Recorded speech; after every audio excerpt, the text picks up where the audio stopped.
Mathis, real quick, maybe, what's your prediction for today? Oh, that's really tough to say because I feel like it can really go either way. We've seen both of these teams become less consistent as the opposition has become ever so stronger. Very notably to point out would be Calamity. And the last tournament, Eternal didn't even... Did they make it this far? No, they ended up third, so they did make it this far. I want to have high hopes for Xeno in this first game and give him the Frederick set at least. But looking at the Oracle result, it's really not clear to say. I wouldn't be surprised if we went the distance and we'd only have a decision on the tiebreaker, where we'd see Dredge. So the remaining killers, we're gonna have several opportunities to talk about the remaining killers, but let us shift our focus entirely to the Freddy and grant him our undivided attention. As yeah, we're also having issues on production. Is me lagging out? No. Seems to be that we're in the game now, and it will be Hardwell. The first chase off today. Xeno, oh never mind, Xeno's already back to Dan on the 4 lane, and we're going to see Freddy's kit being used to its absolute limits. Yeah, Xeno's trying to spam these fake pallets as well as the Dream Snares to get an advantage in the chase and get that first final tag onto Dan that now occurs as he wins the mind game, the third double back on the pallet. Dan's probably already complaining. And any fake walls, or was that spectator error?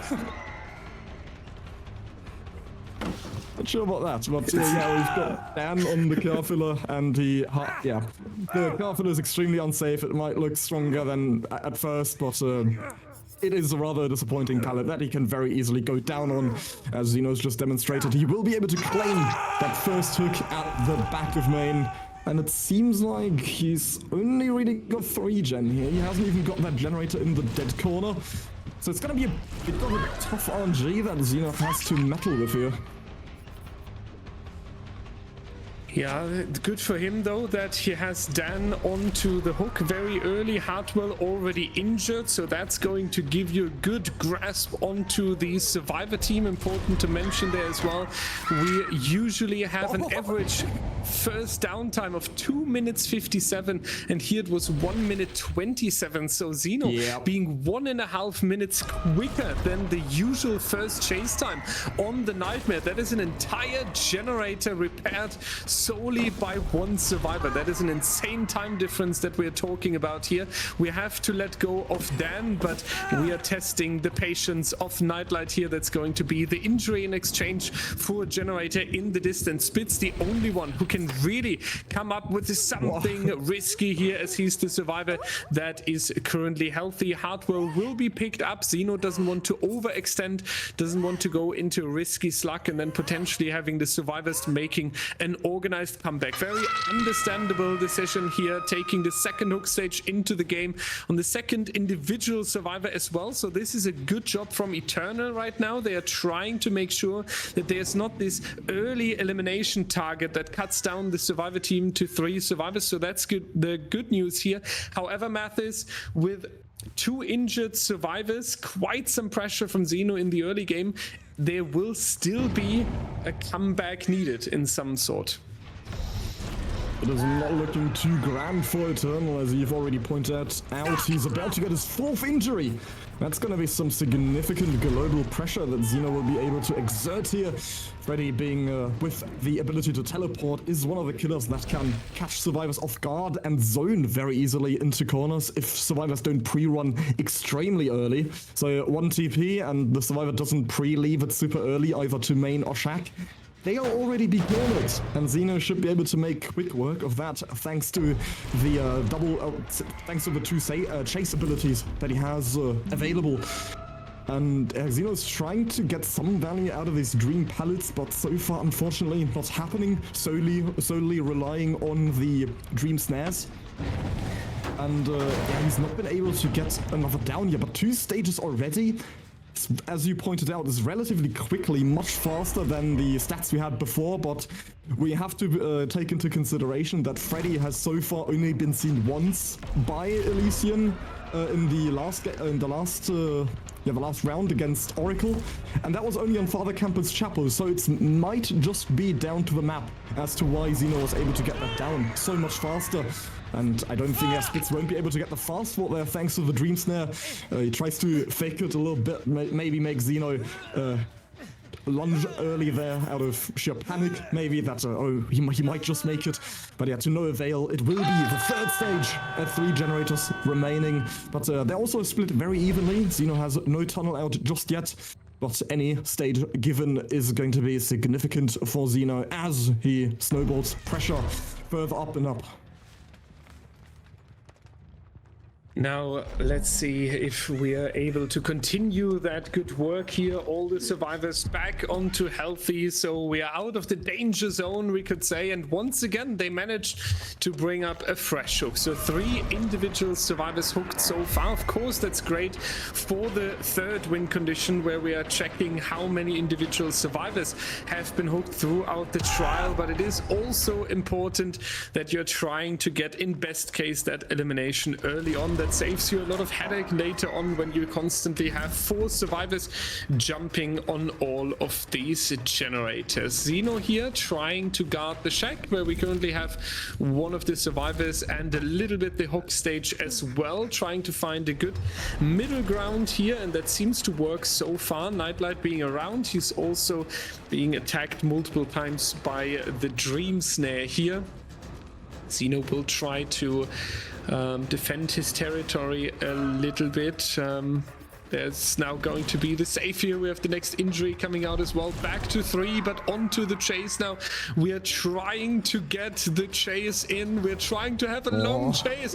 And that's going to be the standoff here on the pallet. And that's actually Nightlight moving around, but then a little bit too far. Unfortunately, Hartwell is going to be a little bit late by 2 seconds here. Nice idea there, taking the body block for each other, but not successful with that. The punishment is an injury as well. Healing Spitz in the background is just going to set that back to 0 basically. So we are going to see the hook onto Nightlight, who is together with Dan also committing a rule offense here with their loving names that we are going to slaughter down during the next break.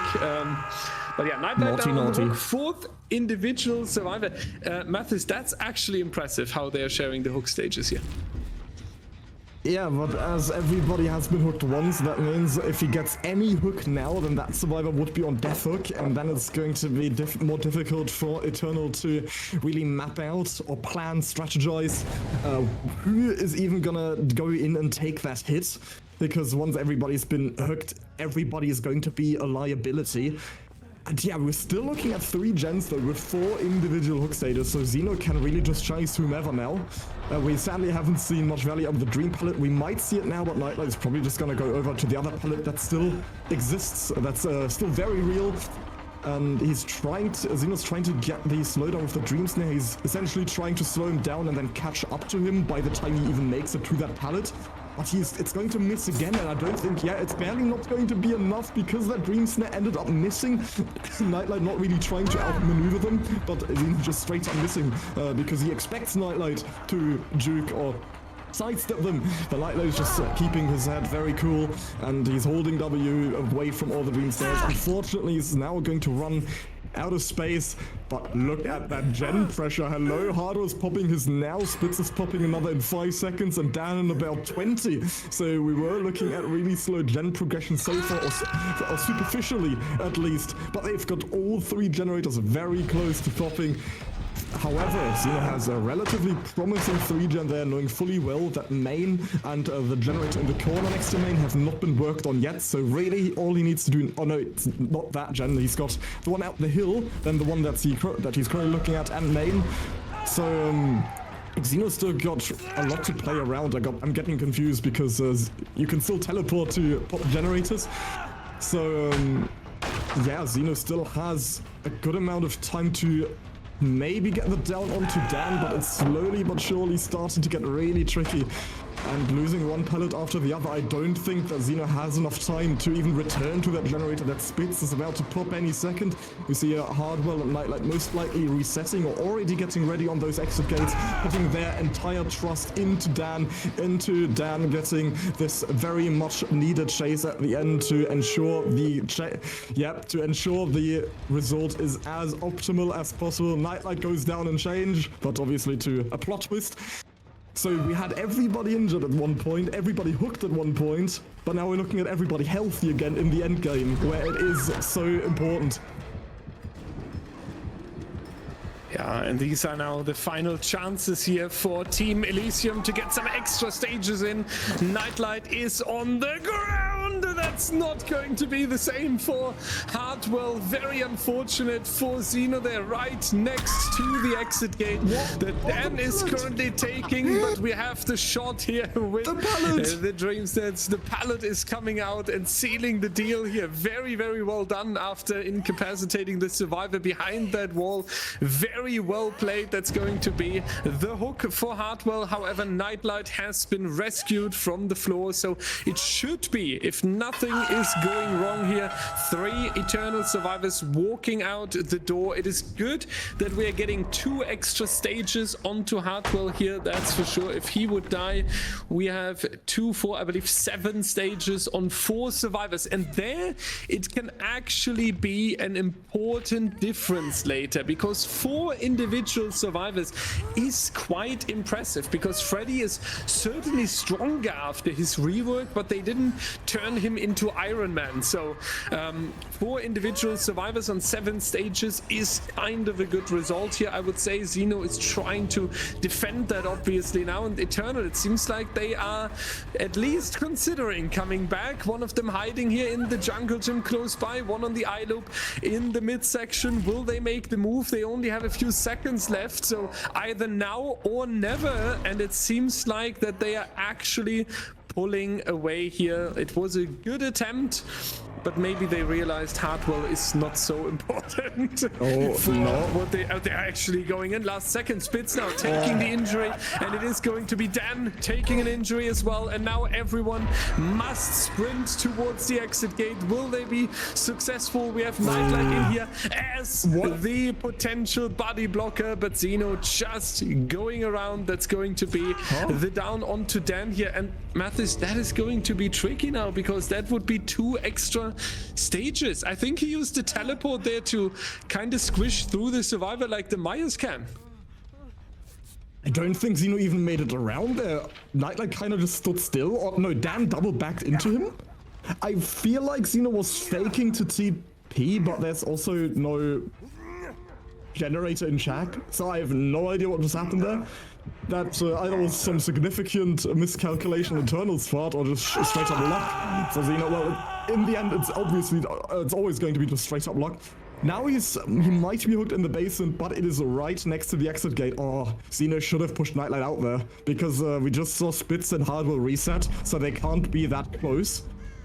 And yeah, if Nightlight had been pushed out here, I feel there's now potential that Nightlight can stay here and help with a heal tech at the exit gate.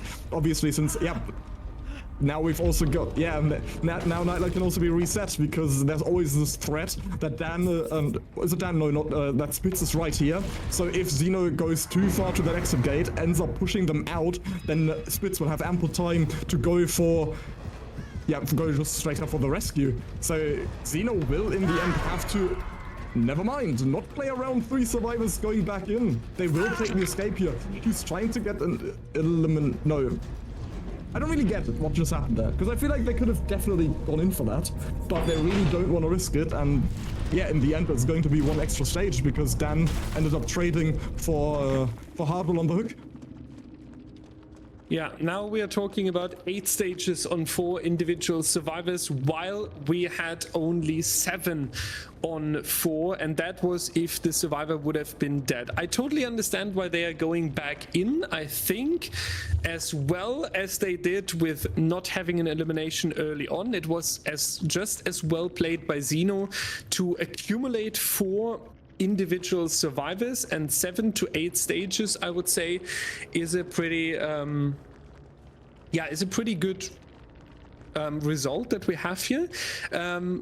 The big thing is that this was then one of these end games where a good plan in theory did not work out, unfortunately. And I think that this one stage here, pushing it from 7 to 8, might come out more punishing as we realize yet if Elysium is playing that right.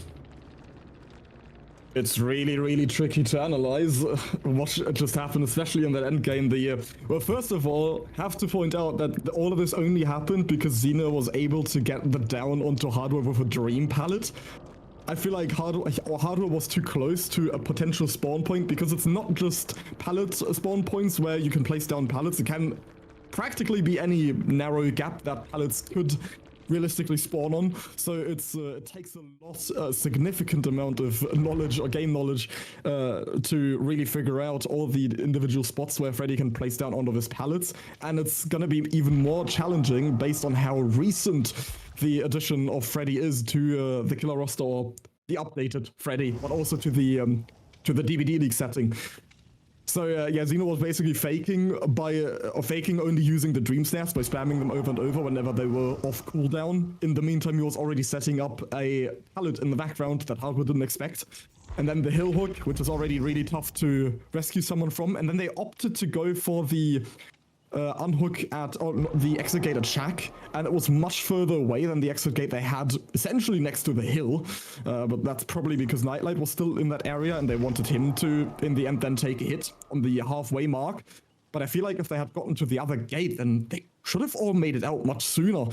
And then the questionable failure of the hit tank at the end there, where in the end Dan went down and Xeno was able to get another hook and in the end a kill too. So this is going to be, I like the hierarchical order we've got of the hook stages. We had Bobo get 5 stages, we had Xeno get 6 stages in Oracle versus Elysium, and now we've got Xeno 7 stages. So following that trend, we should say an 8th stage from Zarka.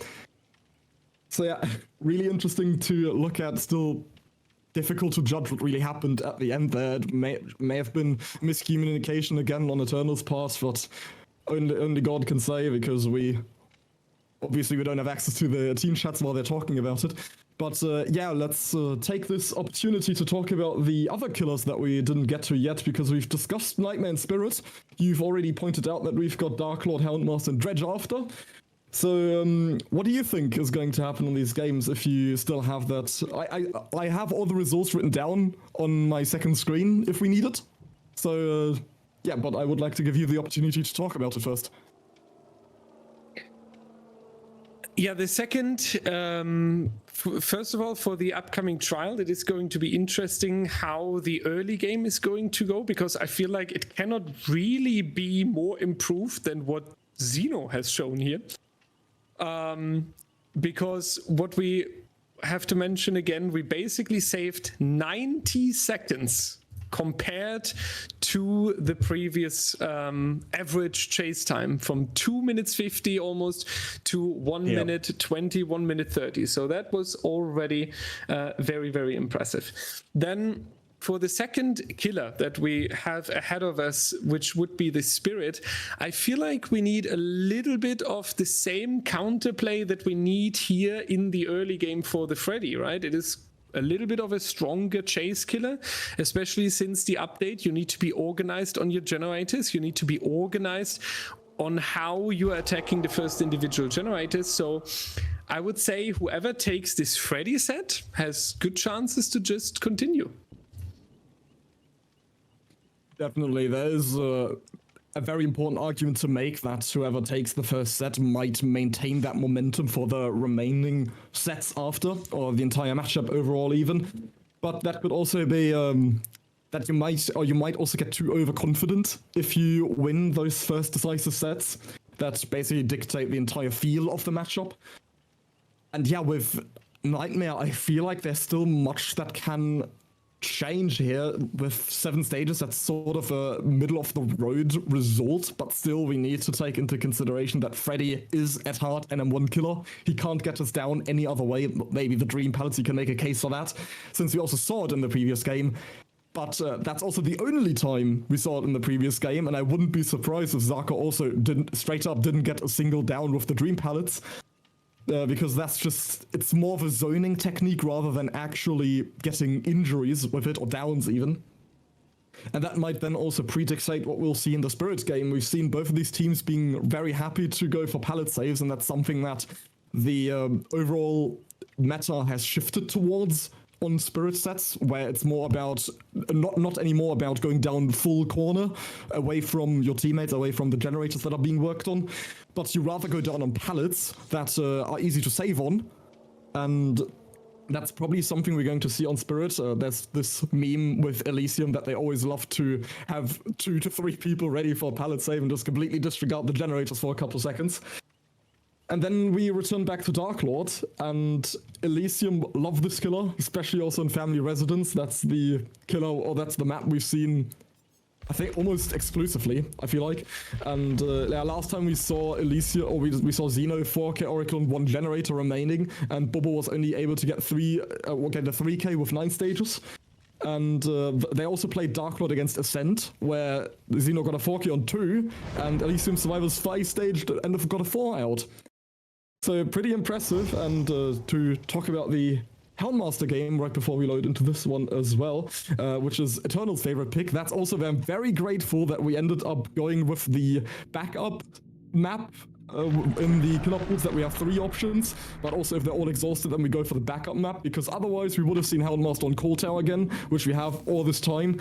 But yeah, we had to pivot to Wrecker's Yard, where we haven't seen Houndmaster yet, and obviously Eternal have a very, very significant escape rate against Houndmaster, only giving Obi 2 stages from Calamity, and only giving a 2k to Sinners. Meanwhile, Nightlight got a 4k on 1 against Sinners, and how much did he get? Oh, he got 3. He still got 3 staged, and he got 3 outed and 5 staged by Calamity, but their survivors are incredible against Houndmaster. And we're back with Freddy Dyer. Back with Freddy, who can turn into a nightmare if you're not careful with your survivors, especially in the early game. Ladies and gentlemen, we are in with Zaka, and let's take a look at Xeno, Pedro, Swatter, and Silhay, and what they are cooking here in the early game. Once again, the reminder, almost 3 minutes is the first down by average for the winter circuit. Xeno in the previous trial cutting it to 1 minute 30. Let's find out if Eternal is able to be even faster than that. The injury onto Xeno is a good start, that's for sure. Nice dodge here into the Shark Pallet. Very well done, not taking the Dream Snare there as a top. Zaka with a mind game attempt here, but Xeno with too much experience. That's not going to be the advantage taken during this mind game. Back towards the next filler pallet. That will be difficult to play once the hindered effect is coming in. Hence, Xeno is immediately going to throw that, trying to move over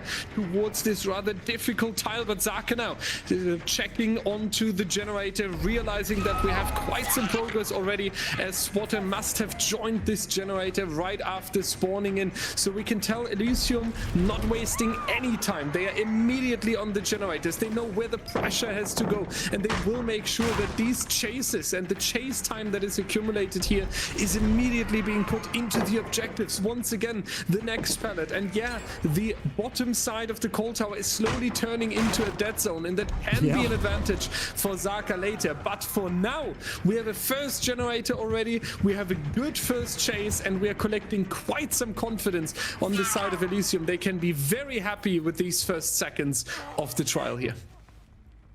Elysium are being very wasteful with their resources at hand at the minute, as we've already seen 4 very important pallets being used, but the trade-off for that would be 2 generators popping completely uninterrupted. We saw Xeno run into Swatter's generator, which has probably made him a bit mad, as he also didn't really have time to leave it. as he had no tiles on one side and the other side was the TL that Xeno had to use, otherwise he would have gone down in that area.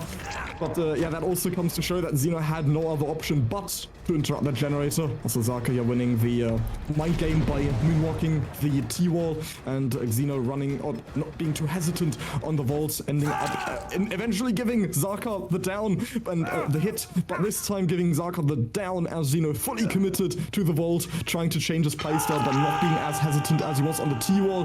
But Zaka played right around it and will also be getting his second stage at 3 generators remaining. The question is now, will he get his third? Well, we are also looking at this current tally of generators, because that would match Xeno's pace in the previous trial, and with Swatter running into that unhook with a broken wall on main, I wouldn't be surprised if he got his down sooner than I even expected, as he's now also stuck behind the hook, so there will have to be another survivor run in. And the medium vault, the snare, the hindered effect lasted too long, and now Elysium are in a bit of a pickle, because we might see Pedro taking the hit soon too. Xeno's borrowed time, or basic borrowed time, is going to run out very soon as Pedro takes the next injure, and he will not be able to get Swatter off the ground, as Nightlight knows fully well. Xeno is the type of person... Oh, please. No, oh, that would have been amazing. That's the resourcefulness we see in Xeno. Thinking of that in the spot is just impeccable. Imagine if that had worked out.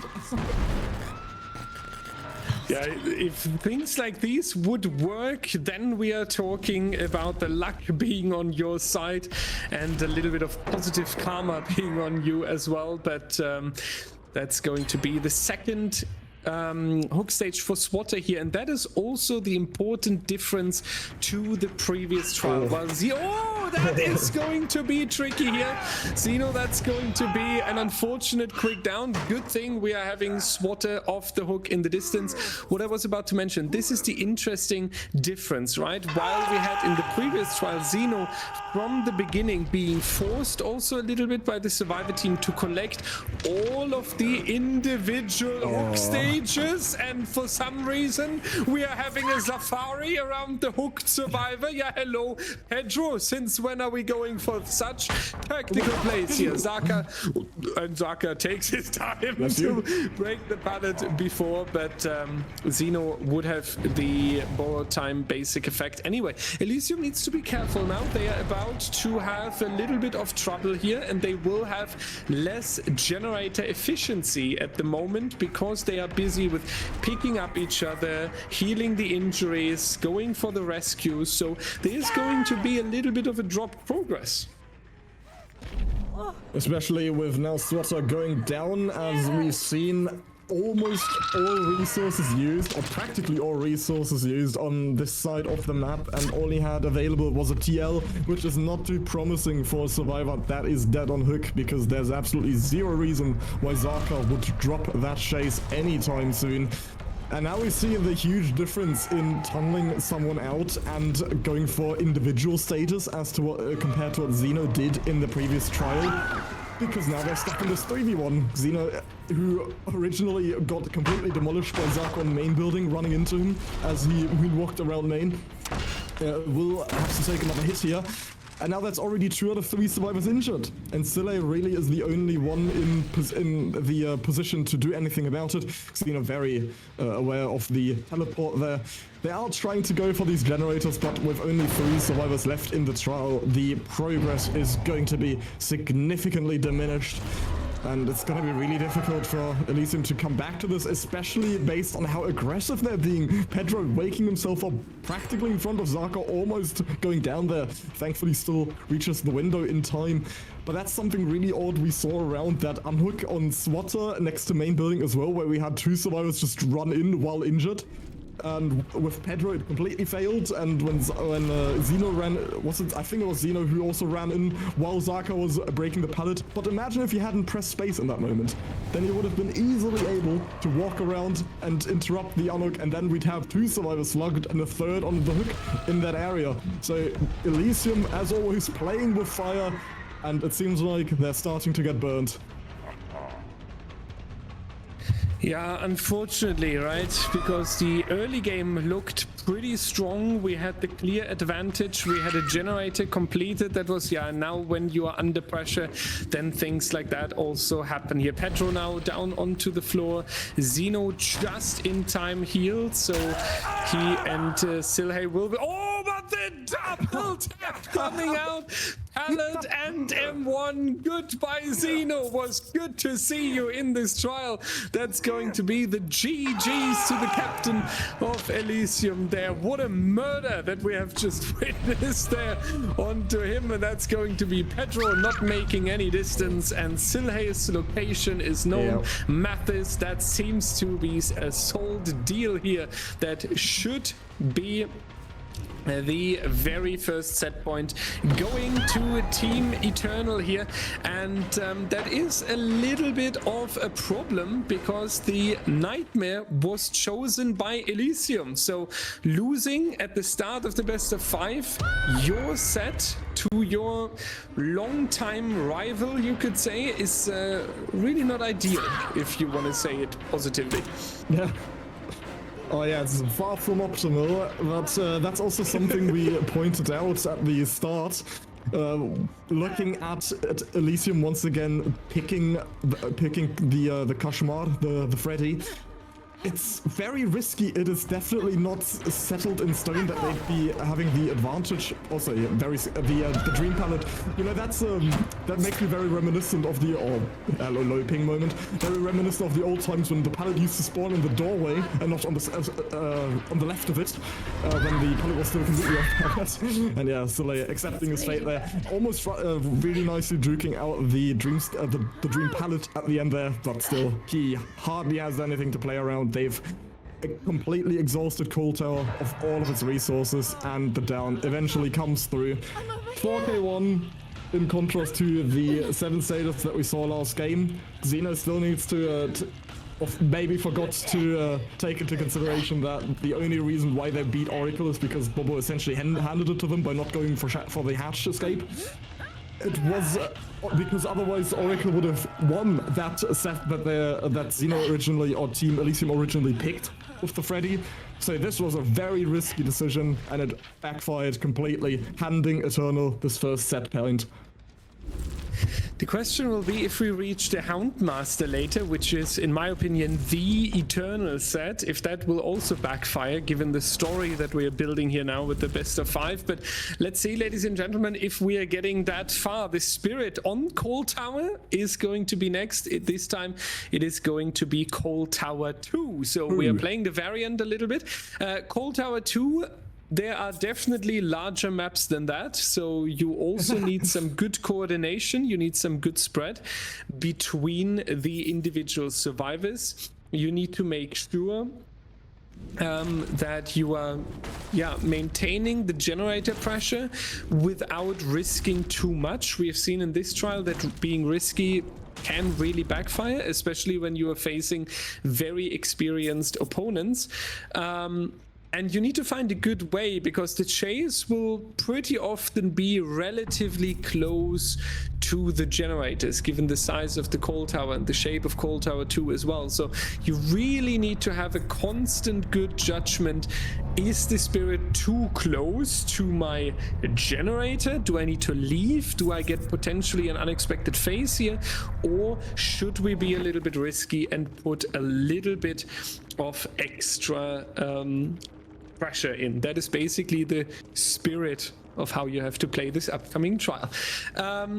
Mathis, we talked about it a little bit, the Nightmare being especially dependent on the early game, it seems like, and a little bit like being dangerous when we are firing with dream snares and pallets and so on. Would you now say the fact that Eternal took the Nightmare is a little bit of an advantage for the Spirit, or is it all going back to 0 and we can just not make any prediction? That's what I wanted to ask. Well, we've really seen from time to time that so far, I want to say it's more biased towards teams taking each other's sets rather than their own. That's something that Zach and I also had to witness when we saw Severance play against I forgot the team name, of course, but that's something we've seen from time to time when we constantly had teams taking their opponent's set back to back. So I wouldn't be surprised at all if Eternal ended up losing the second set, because Xeno or Team Elysium as a whole are an absolute threat on this set as well. So this is not set in stone at all that Eternal would have smooth sailing in this upcoming trial. And yeah, it's in the end depends on how accurate your phases are, just like the my favorite killer player from Team Calamity, shout out to FaZe. Catalyst, not Calamity. Very smart. Both, we've got so many teams starting with CA. It's incredible. Calamity, Catalyst. But yeah, and once again, what you pointed out with the Nightmare, that it's so early game dependent, I'm starting to draw more parallels to Doctor rather than Clown. People always like pointing out how he's very similar to Clown based on the fact that he can slow down, right? But he's much stronger on tiles, much stronger on tiles than Freddy is, because he's got so much more of an influence on them based on how long the bottles linger for. And Doctor is this type of killer where it's very one-on-one burst ability dependent. Similar to how you have to shock constantly, and with Freddy you have to spam your snares, but also land them properly, where essentially you try to catch up to the survivors by the time they make it to a window or pallet. So it's really focused on this one-on-one playstyle, where you have your teammates come in sometimes to take hits, and we saw how much that paid off for Zaka, because Elysium straight up just couldn't keep up with the pressure that he kept exerting by especially the conundrum we had on the main hook when two survivors came in and both ended up going down for it, with Pedro running in injured, but Zaka already seeing him very early on. But I feel like that's more optimal or more expected for a Nightmare game to play out. Maybe that's me being very conservative about how the game usually operates, where you try to tunnel someone out and then you're enforcing a 3v1 at, let's say, 2 gens left, and that's the only option you have if you want to 4K. That's really what Doctor boils down to. And that's something we saw with Zaka as well, where he ended up getting a kill on 2 generators, and that's the only possibility he had to 4K in the end. Meanwhile, Xeno struggled to get a single person out of the game. And welcome back, everybody. We are back with Zaka in set number 2 on the Spirit, Cold Tower 2, a map that I hardly see represented, especially for Spirit, because people love playing her on Wreckers and playing against her on Wreckers. So Cold Tower 2 is going to be a fresh start into this matchup, as you see Zaka and trying to engage in his first chase, but the chase music has not started, so essentially it hasn't started yet, and we can't start the timer. No, Xeno with a phenomenal juke there on the tile, holding W away immediately, managing to avoid Zaka on that pallet there and being able to avoid him once more. That is going to be a massive shift for Elysium being able to get significant pressure at the early stages of the game with no interruption whatsoever, as Zaka couldn't even get a single hit or even broke any of these pallets yet.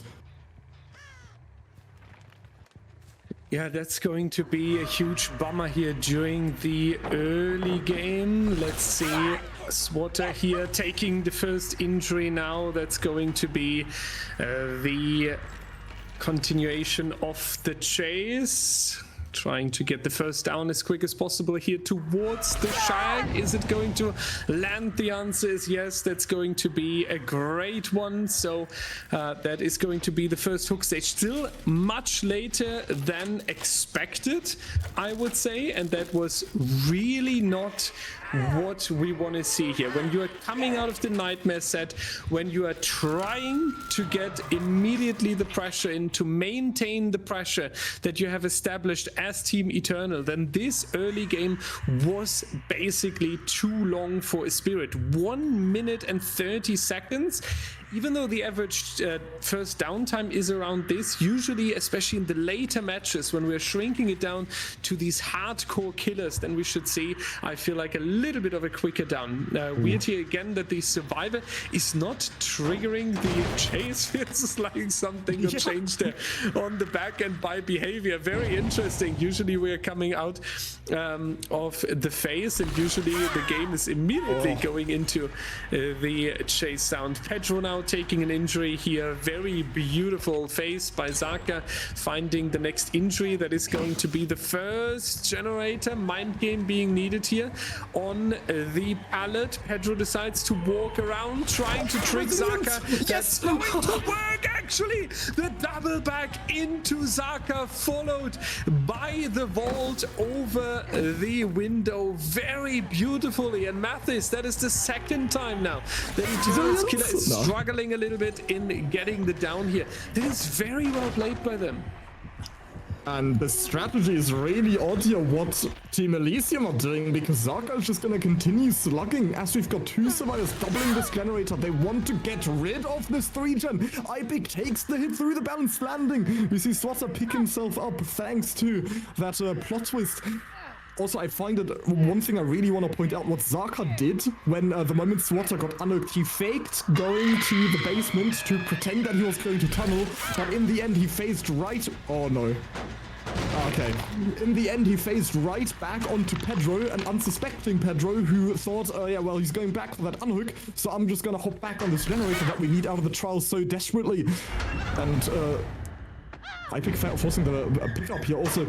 Zaka got the free hit essentially onto Pedro, and then because Pedro was in this general area where the generators were being worked on, he really couldn't make it any further away, and Zaka was able to get that hook right next to the generator that they so desperately need. So that was textbook decision making by Zaka.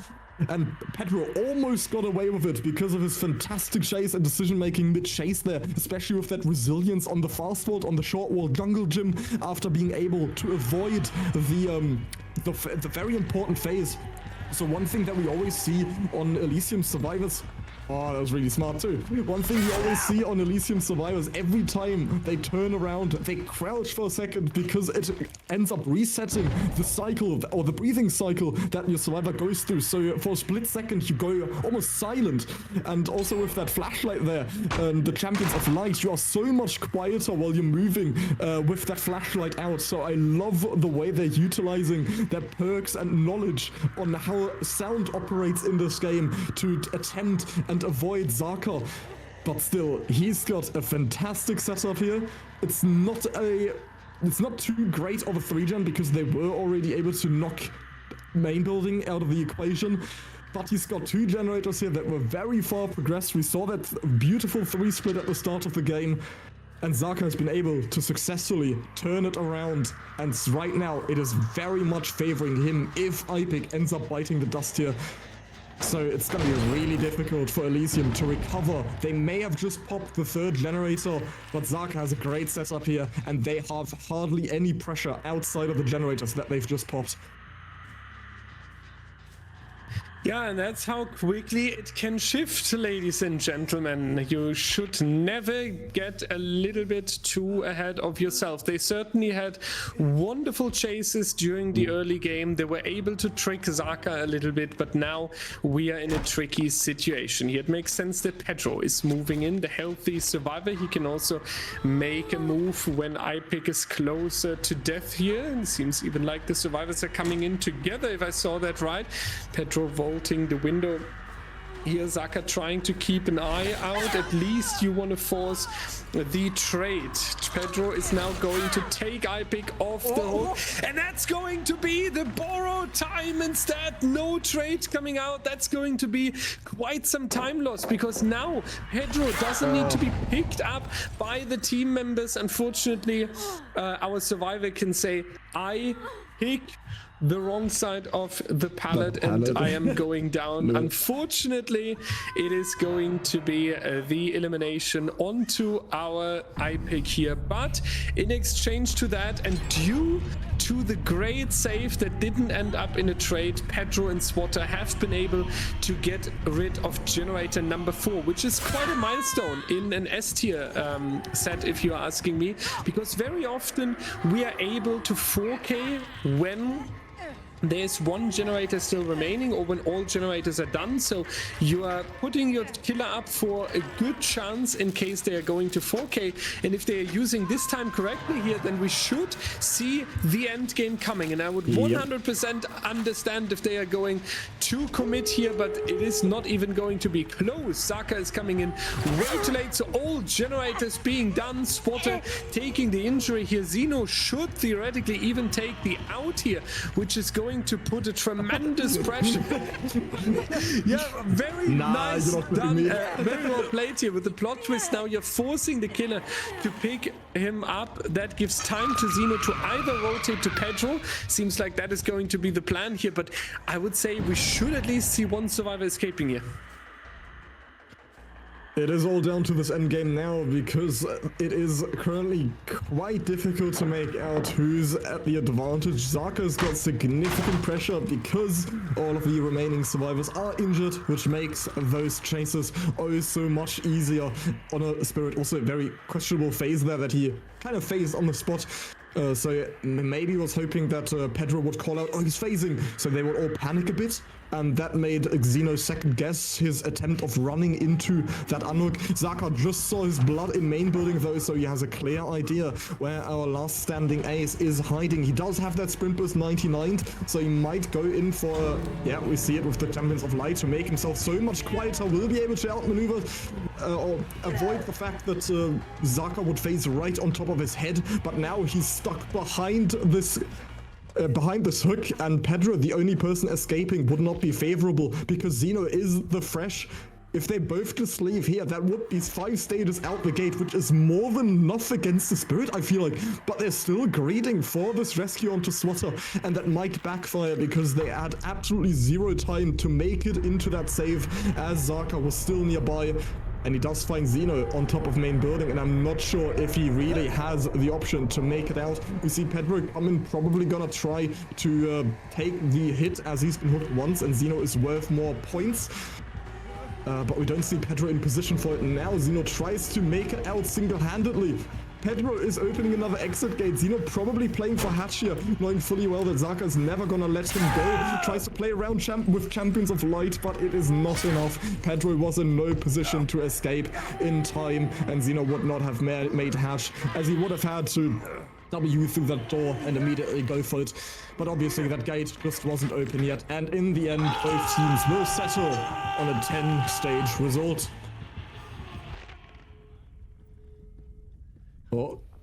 10-stage result, but do we see potentially an inner strength play with the totem here? Nah. It would make sense. Pedro has been hooked twice.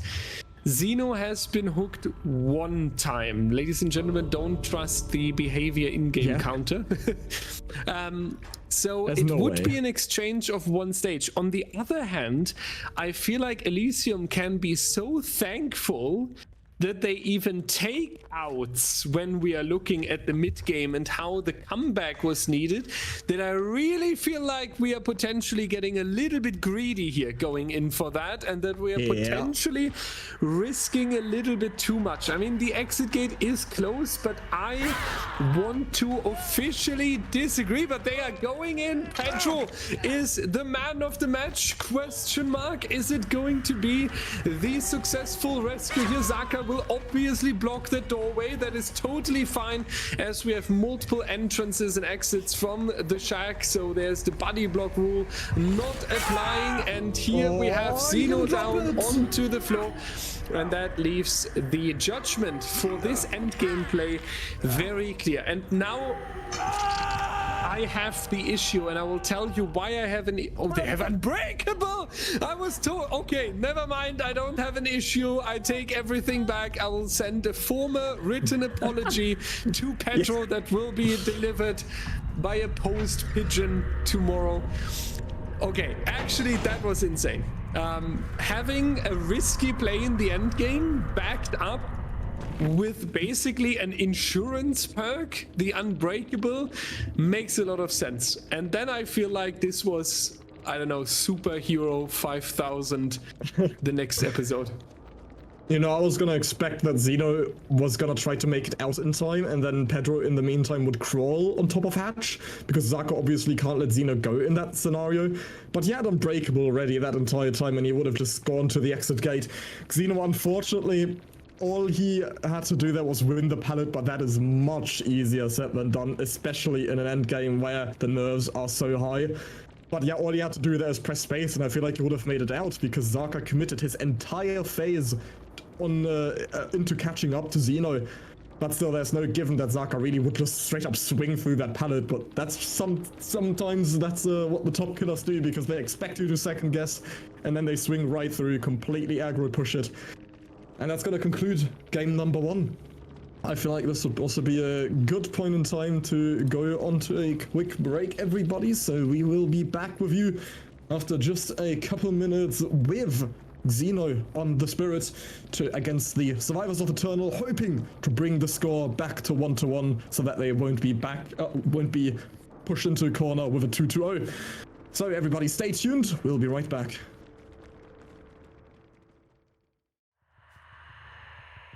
Welcome back, ladies and gentlemen, to all the Spirit fans, to all the Cold Tower fans, to all the Zeno fans, to all the Dan Hartwell Spitz and Nightlight fans, and to all the fans of the huge announcement. Did it drop yet? Did it drop a little bit later? We don't know. Perhaps you want to stay active and excited during the breaks. Hartwell taking a very quick injury here. Zeno doing a little bit of housekeeping. That's usually the work of staff in DBDLeague, but Zeno tries to assist us here on the Cold Tower, at least with these breakable walls. Next pallet is leaving the trial, but that is going to be a good chase, just as we have seen it in the Elysium trial. Hartwell not going into the difficult mind game here on the pallet, instead making a little bit of distance, and that's going to be an angry email to the devs. I believe he was through that window.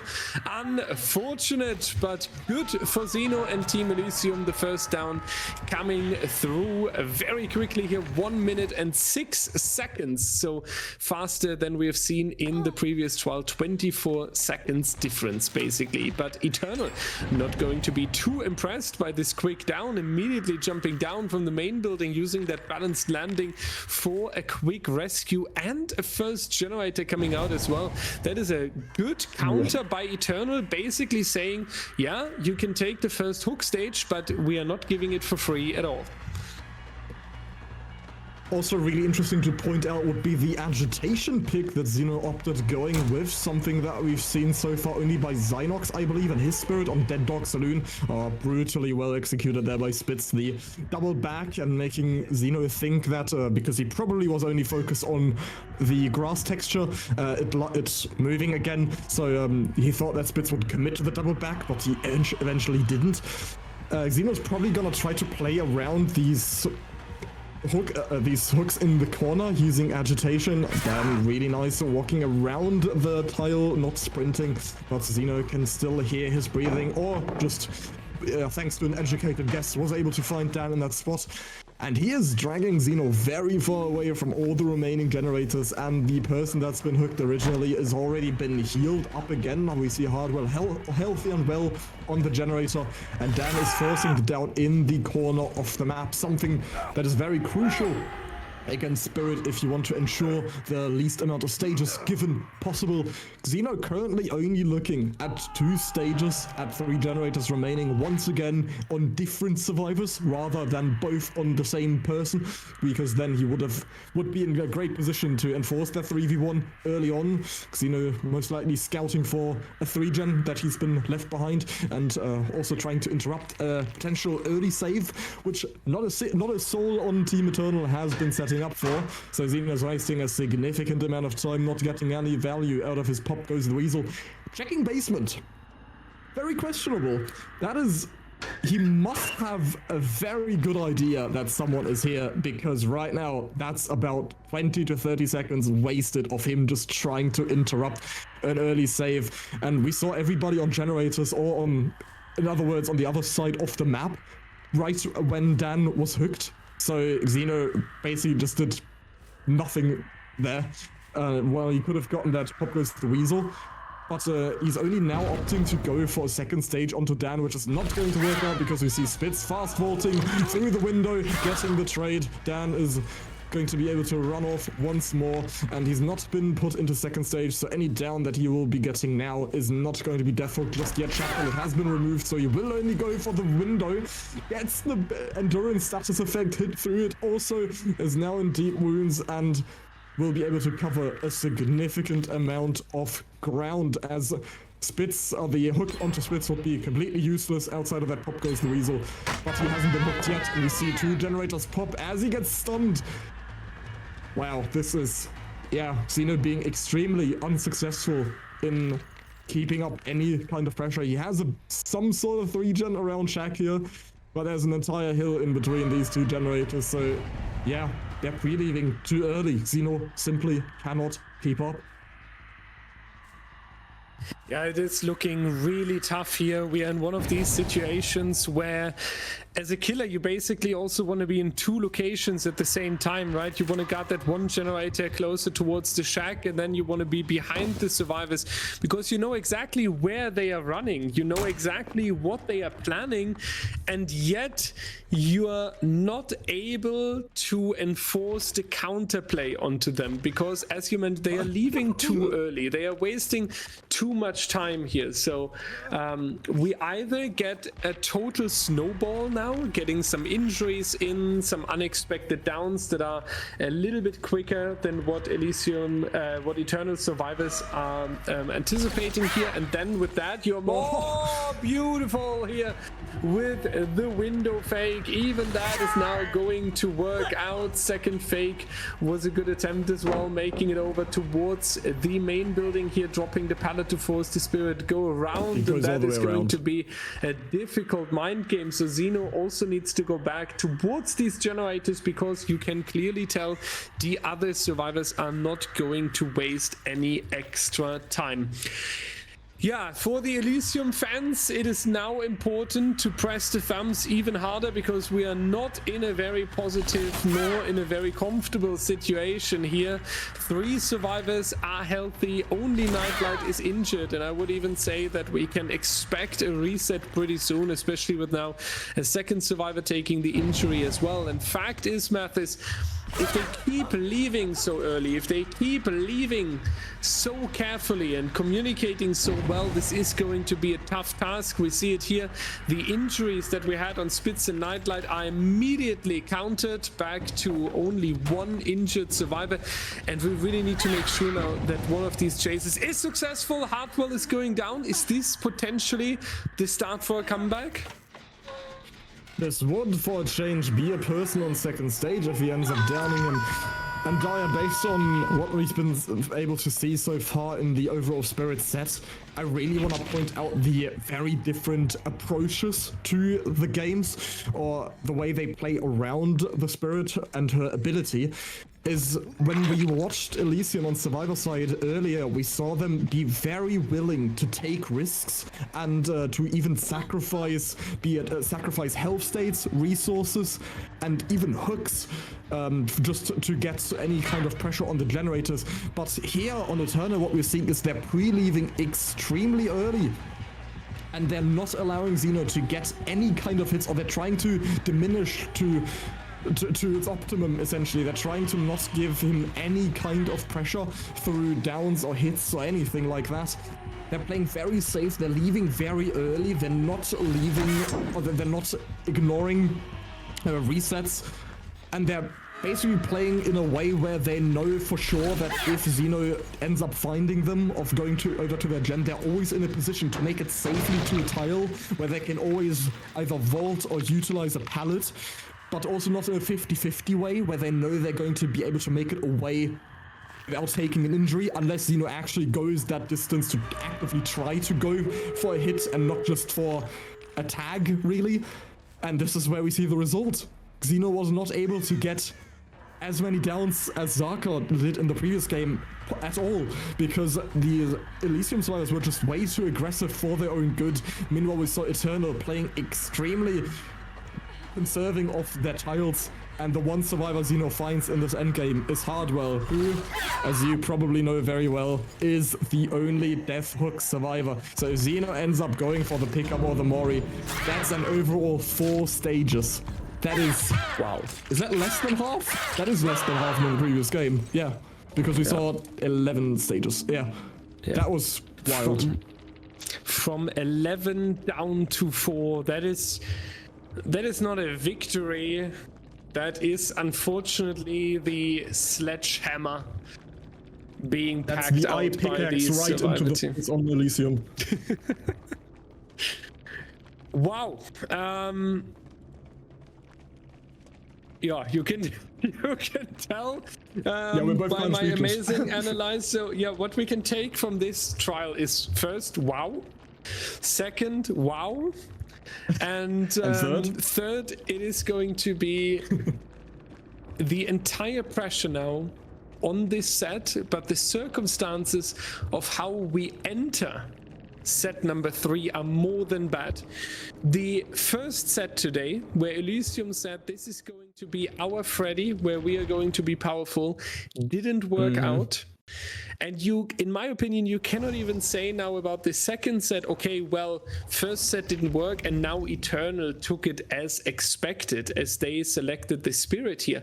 A loss from 11 to 4 stages in the winner bracket final is a catastrophe almost, without forcing everyone to burn down the Elysium logos that they have in their living room. But it is... It is hard. The good news that I see, and this is the hope, right, is that Xeno was the first person that picked up the Dracula in the comp setting. He was the first person in a DBDL event who instantly picked the Dracula back then, when everyone said, oh, we need to be careful, that is a new killer, we don't have the experience yet. So I am trusting and also a little bit expecting Xeno to come out as the Dracula expert that he is known for. And if he does that, and if he now maybe turns down his Spotify a little bit more down, because tales are telling that he's usually playing while blasting his ears. Maybe it's time to turn down Spotify, and maybe it is now needed that Xeno is stepping up as the expert on Dark Lord that he is known for. And then I think this can go really well. And also, Mathis, I think an important factor for not losing the hope here as an Elysium fan is that when Xeno is under pressure, he's always shining. And in the previous 2 games, he was able to 4K on this killer against Oracle and Descent. So we really cannot rule them out. However, I feel like it's going to become very rocky if Elysium end up winning this 3rd set and not being out of the question just yet. Because that Houndmaster right after, Eternal survivors are close to perfect against that killer. We've seen it time and time again against Calamity, against Sinners. So Xeno has an incredibly, I can't even put it into words how tall his order is, really, what he's about, in the way that he's about to perform. On Dracula, it is very possible because he is fantastic on this killer mechanically and both game sense wise. So this is really the last bit of hope that Elysium have in this best of 5, because the other 2 sets are very much against them. Even that tiebreaker, because that is basically Eternal picking the tiebreaker, because they're... Oh, no, it was Elysium picking the tiebreaker, because they have the option between picking the 2 remaining killers that haven't been banned yet.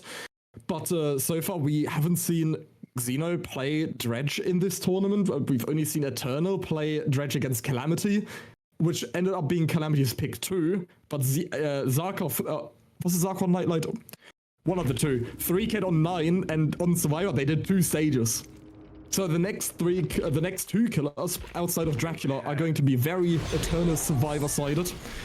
And it is now up to Xeno to demonstrate that there is hope that Elysium can always come back, even looking at a 2-0 against Eternal in the winner final. Xeno finds his first set of scratch marks, goes right into the wolf form, hoping to sniff out a survivor, literally and figuratively, using the scent orbs, because of course while you're in the bat form you are basically as, I want to say as blind as a bat, but you're also as blind as Spirit, because you don't see the survivors in that, while you're in that.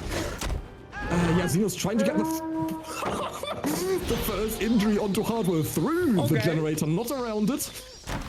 And very questionable to what Hardwell's doing right now. Xeno second guesses it takes the wrong side of the pallet on the window, because otherwise that could have been a hit. He tries to flick Hardwell around Shack building, but Hardwell goes incredibly wide and will be able to avoid that second ability hit. Still won't be able to make it back in time over the Shack pallet, as Xeno was able to zone him away from it and also body block it.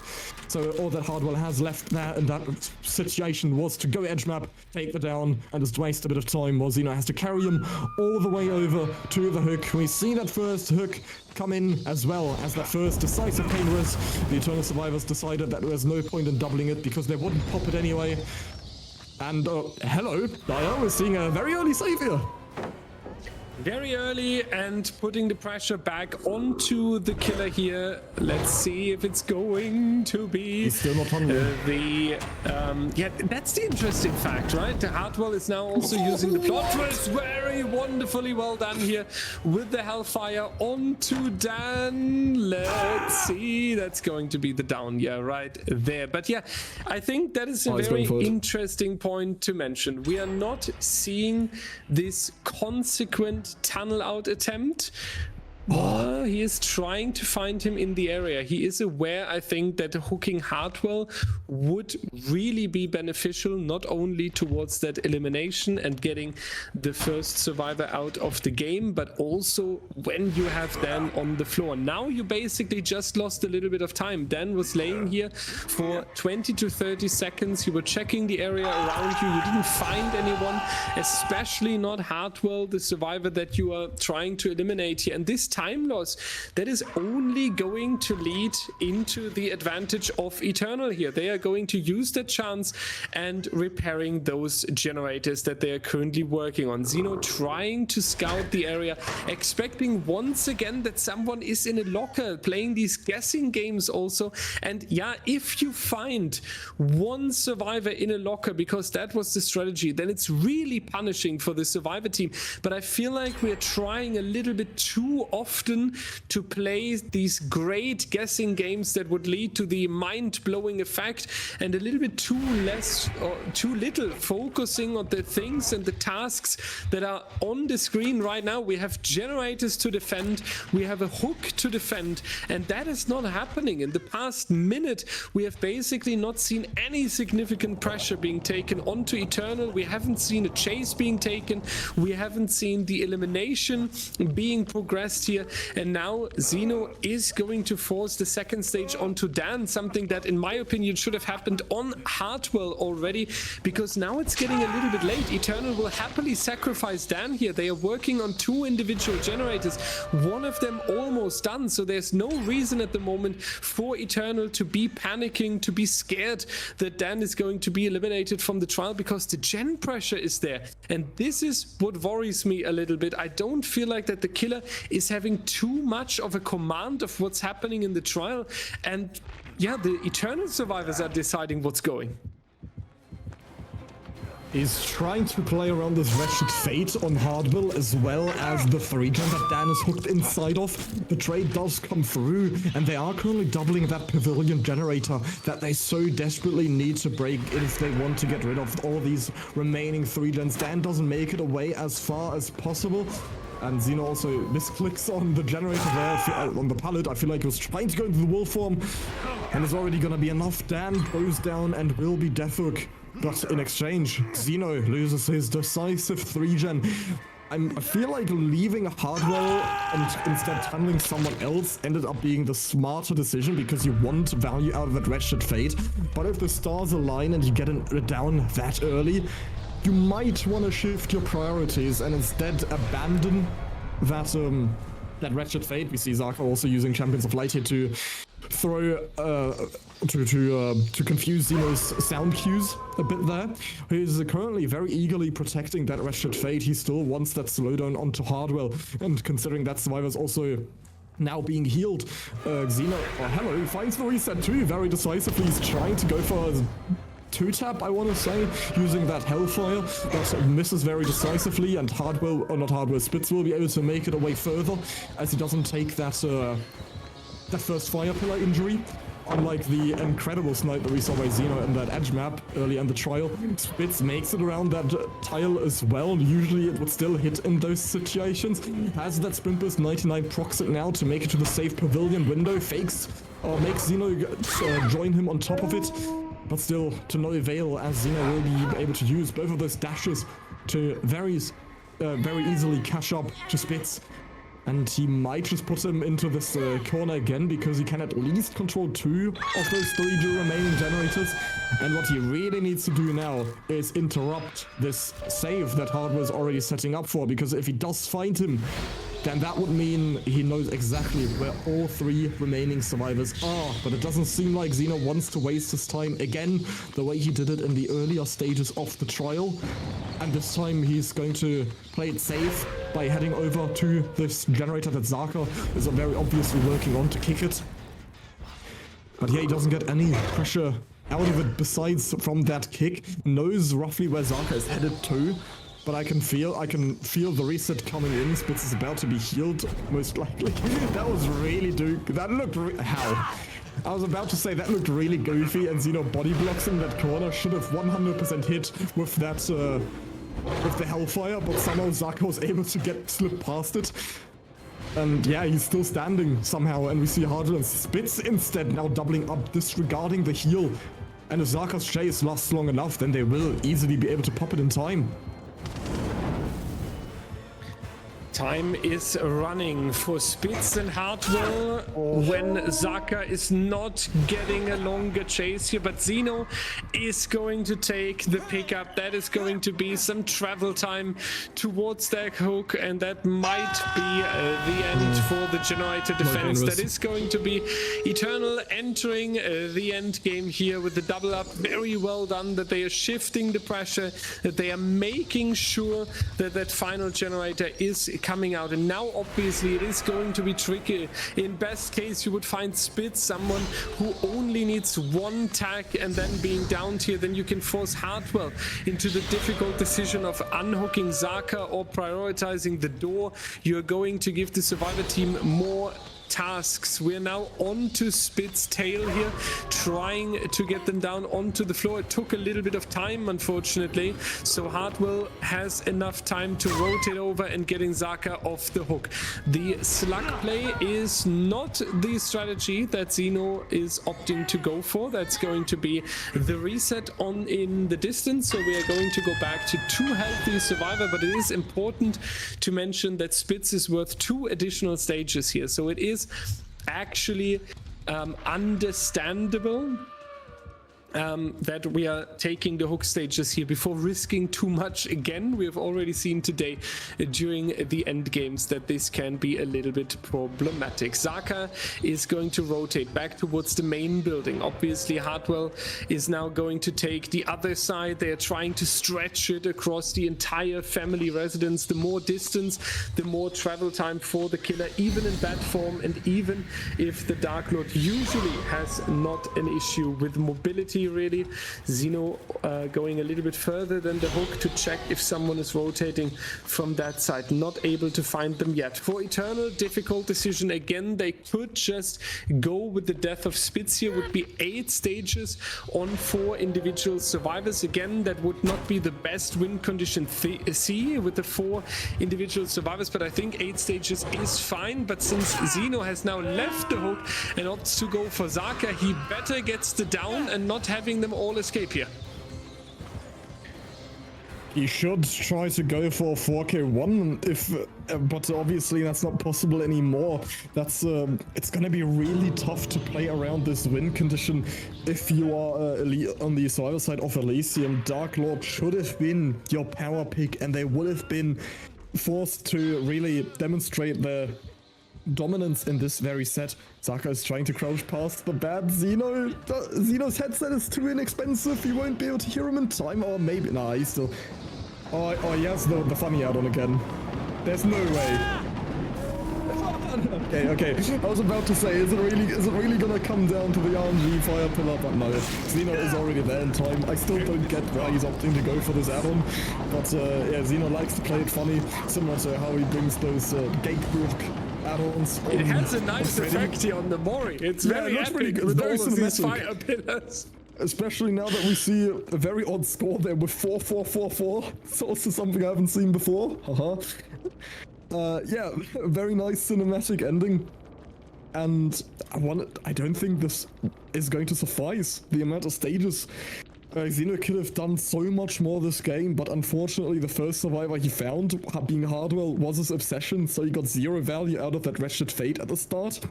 He was therefore forced to redirect his tunnel out onto Dan. And yeah, but he would have to get an extra stage at the start, so he lost all of his snowball potential right then and there, the moment he found Hardwell and got the down on him.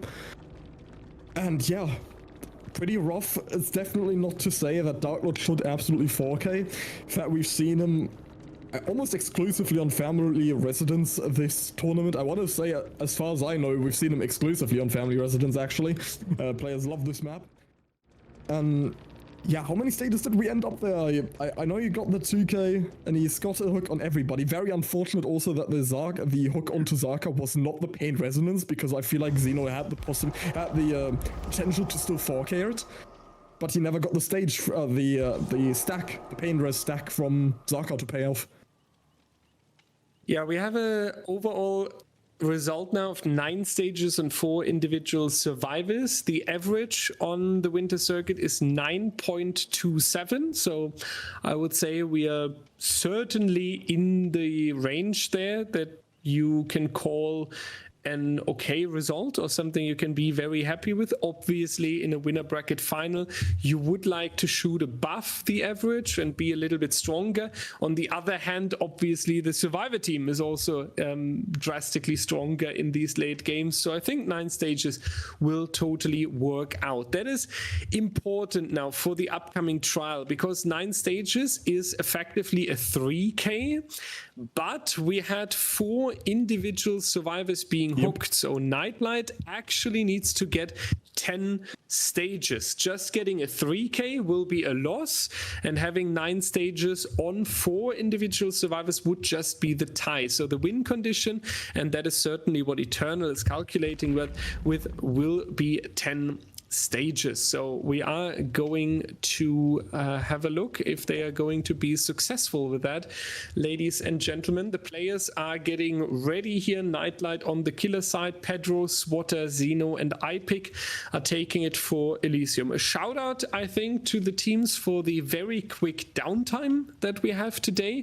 Shout out also to Behavior for at least today we had no issues yet. I know that I will get pinged in a second by the team in the background, and they will all say don't jinx it, but Mathis, we are not casting the second one, so we can make Zach and Brian suffer a little bit later on during the trials. iPick is the last one to ready up. Potentially there's one final discussion going on how you are trying to play this early game. Players also obviously discussing who's going to take, in best case, the first chase based on the perks. You don't want to have the UB survivor immediately in chase, for example, because the first down is usually not a slug and so on. So there is some discussion going on in the background. Now, Mathis, maybe it's time for a second prediction short before we are loading in here. 10 stages for Eternal.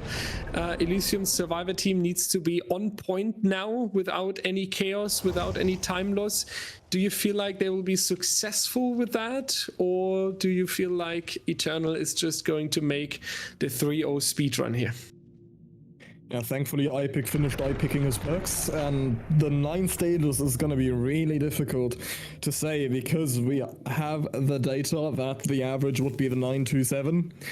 So it is very possible for Nightlight to even finish this in a 4K. We have seen, however, or the common trend that is also reflected by our stats, is that we always see games end very close to where it could be a 4K, but they still end up getting 1 or 2 survivors out with a high amount of stages.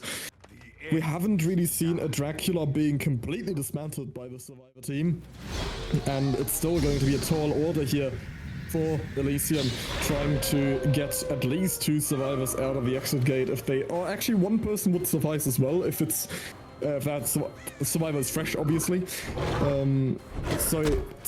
Well, Ipik is already setting us up with a very good start here. He manages to juke out that second Wolf Rush as well as winning the Palace stun. So that's going to be a big boost for Elysium in this early stage. Nightlight also does not have the time to break Shack Pallet yet, so they will be able to return to that resource later on in the trial. And it will be Xeno next in chase. Our dear killer player has to once again prove himself now on the survivor side, and unlike Zaka in the endgame, they're not getting stuck on the bamboo. He will be forced to take his first M1 here by the wolf form. They immediately go back into that Champions of Light right after Zaka goes into returns into that bat form. Xeno very late on that vault, very risky. Could have fallen victim to the fire pillars there, but will be able to outmaneuver them, as Zaka also didn't expect him to linger on that side for so long. Now Xeno, I want to say Zico almost. Xeno has to play the 50s around any tile basically, because he won't have clear vision on the wolf. Also very confidently holds W away, knowing fully well that the fire pillars won't connect in time. I want to say sidestep almost, but no, he just hugs the rock, and he will be able to outmaneuver once more, makes the very safe vault, forcing Zaka to also go for it. And he still doesn't catch up here. Xeno now leaves the tile knowing that if he had committed... Xeno's got Panzer Steel! What the hell just happened there? Obviously he got out-aimed or aimed into the wall there, but it looked like that should have connected to Xeno, and he's still standing. A fantastic run. Ipik might just pop that second generator. Xeno gets the balance, landing off the pavilion also. He's now fighting. There's no way. There's no way. Xeno with a micro fake to the left and then holds W, making Zaka second guess what direction he's actually going, and it pays off so dramatically well. This early game is exactly what Elysium need. And they popped at least 2.5 generators for it. We see one, the pain res, maybe not.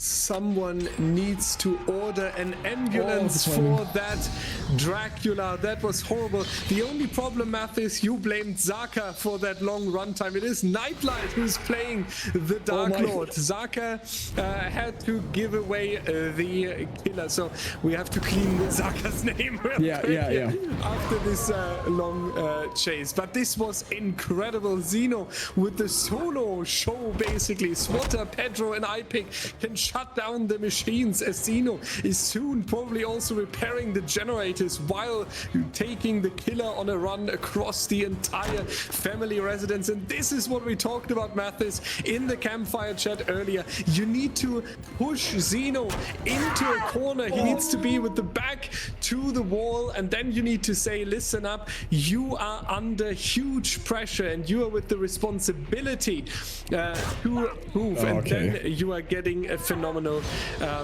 gameplay here. I do think now we are getting a little bit too confident, and it would be really sad if that's now ending up in a double down just because we're, that is not good. That was also unnecessary. We just had such a long chase where we are saving so much time. We are having 2 survivors working on the gens. Why do you have to go and play more superhero now? Yeah, that to me just made zero sense, because I also wanted to point out that even though Xeno's chase was so significantly long, they quote-unquote only got 2 gens out of it. I feel like they could have gotten 3 even.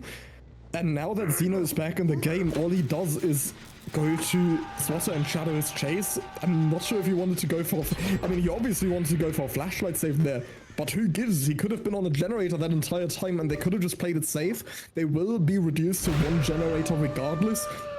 But I feel like Xeno could have contributed rather to that progress, and they would have been in a much better position now. Nightlight has absolutely no 3-gen whatsoever. The split is looking fantastic, and that's also one variable as to why only 2 generators popped off Xeno's chase. Maybe he had to run through a couple of generators. And I know Xeno has the decisive strike here, but he's still running dangerously close to Swatter's hook. He might be pretending that he's the only one here for the rescue, and then he's gonna basically bait Zaka into chasing him now, because Zaka still Nightlight Mathis. Nightlight is gonna think now that Xeno might be the only person in going for the rescue. He's still alive and kicking, and also he's not even the decisive strike player. That was Swatter, I believe. And we see Pedro, that decisive for the people, will now be able to extend that chase so drastically. Meanwhile, we have Swatter and iPick doubling up on that generator. If this gen pops before Xeno goes down, it is 100% going to be the set win for Elysium, because there's no way Nightlight will be able to keep up to 3 survivors still alive in the end game. And he will be able to finally get Xeno with a second dash, and he will be able to sacrifice him on his last hook. That generator is currently at 80%. Will they put it in time? It might get a bit close here while he's in the bat form, but they do pop it. But they still need at least one of these fresh survivors out. Pedro will be able to pick himself up thanks to that Unbreakable. It's exactly what I was warning about when Nightlight finally ended Xeno's significant run. Another fantastic sidestep here, this time by iPick. But now, yeah, there's nothing a Dracula can do when there's 3 people still in the trial, and we see 2 of them opening respective exit gates, completely hammering it in that they are 100% escaping this. And it will also be Swatter whom he finds. It should have been Pedro, because he's the fresh survivor. If Pedro escapes, it is the insta-win. Yeah, that's exactly what they were playing around. Oh, please don't go back in. Okay. They will be taking the escape here because of him leaving. It's 9 stages on each side. However, Pedro has not been hooked yet. So that is only 3 fresh stages for Nightlight. Meanwhile, Xeno was able to get all 4 in the previous trial. And we are looking at a 2-1 still for Eternal. But Elysium are back in it. I'm throwing in my medicine here and trying to monitor my heart rate, because that was so much closer than it was needed to be. Like the fact that we are now comparing 9 stages on 3 to 9 stages on 4 is only because Mr. McXeno was a little bit too confident after his great chase. He gets a medal for that one, but right after we are ripping the medal off violently and taking it away again, because that risky move there in the corner was almost setting the entire win condition on the risk. And I understand it. Obviously, if you have a chase like this and you would get a flashlight save or a crazy play like that, you know that Nightlight is also the one who's going to play Houndmaster. Greetings to all the Germans. Houndmaster.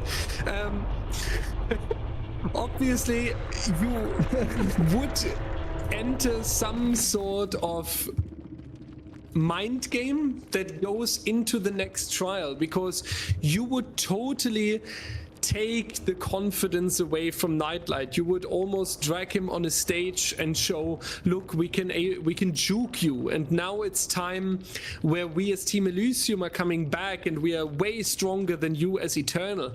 Almost like a meta mind game that would start there. But on the other hand, it was so unbelievably risky, where I would say you should be happy enough that you are having the potential win and that we are even going into set 4. That, yeah, luckily it worked out for Team Elysium. I think the survivors really should use the time to breathe through here, because it was closer than expected. And then we are going to see the Houndmaster, ladies and gentlemen, obviously picked by Eternal. That is not a surprise here. Nightlight has shown multiple trials on the Houndmaster during the tournament, so we will see if he's able to keep that up, because we are now switching to the Wrecker's Yard. We are going to be back for you with that trial after a short break.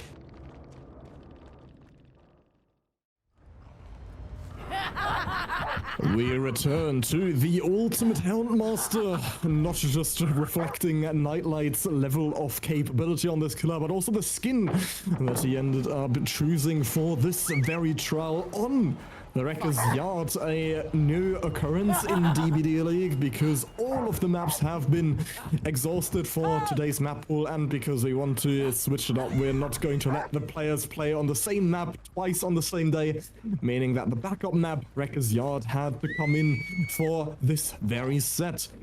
And we already see Nightlight was able to scope out three separate survivors now, two with the ability and the third with his very eyes now.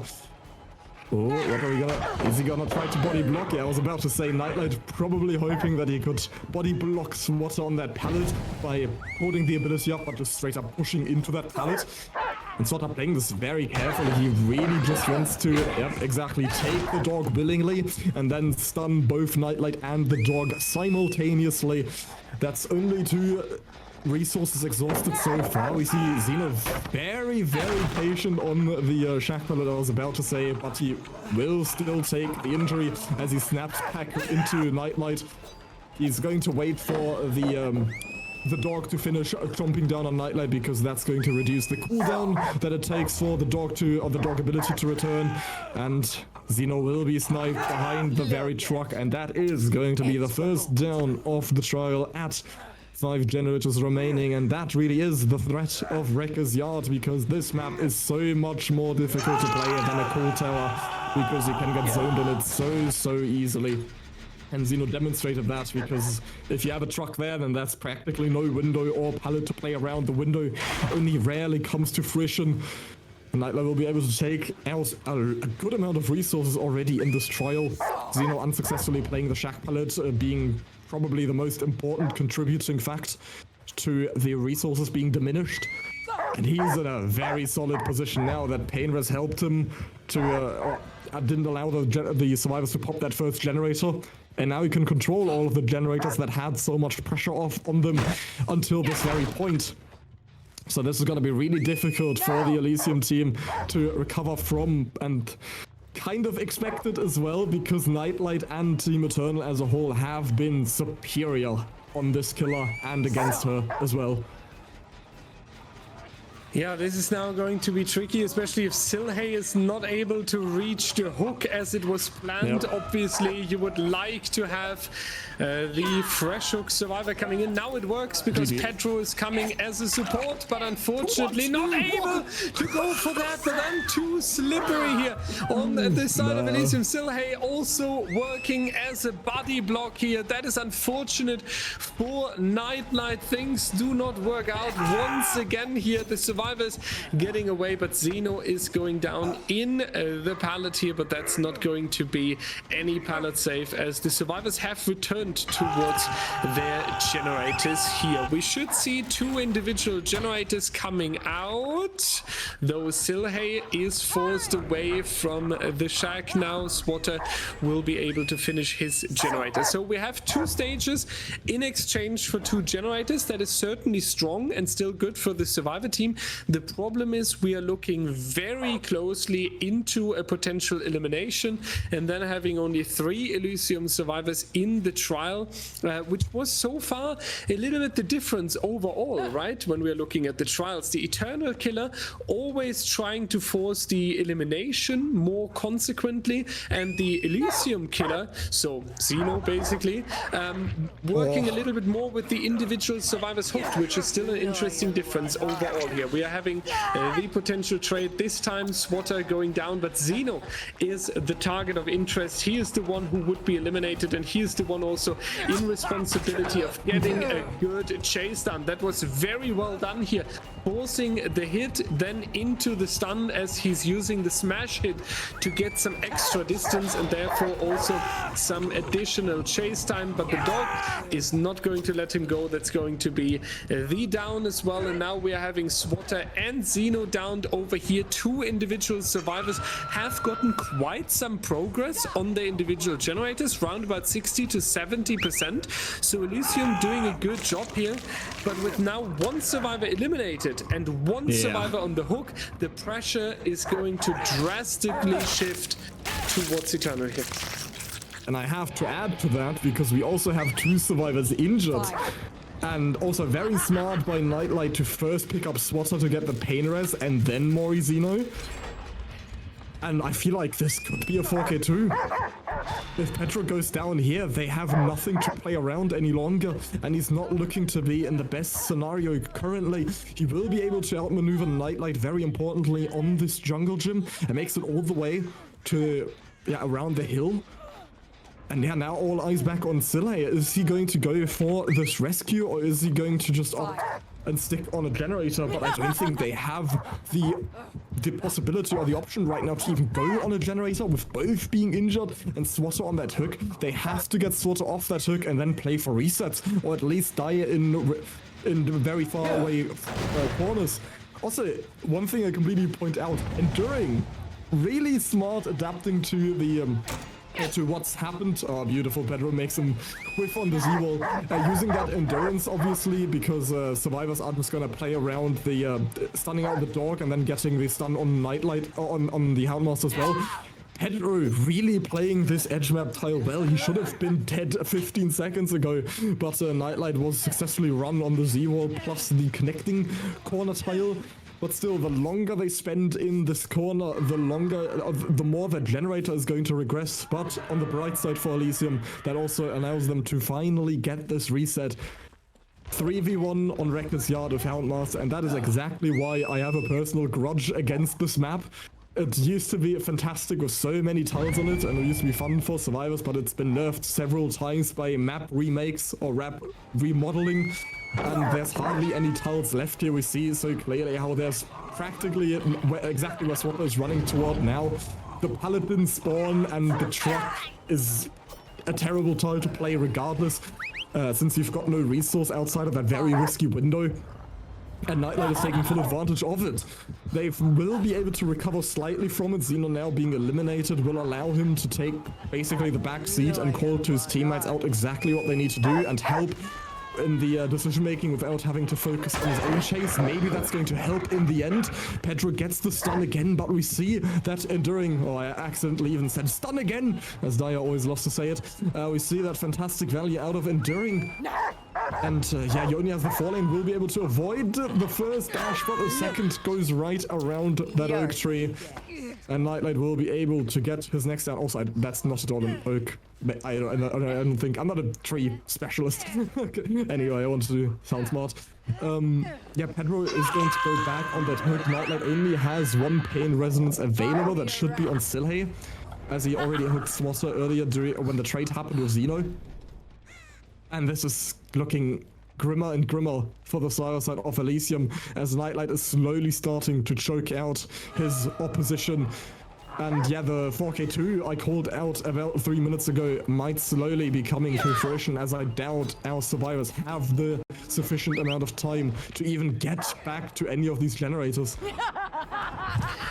Yeah, that's going to be the biggest problem. Right after we lost Xeno in the trial and we were not with the significant progress on the 2 final generators yet, it became clear that it will be a long to-do list for the survivors, especially when the hook stages are coming in again and again, because then you need to take care of all the heals of the unhooks.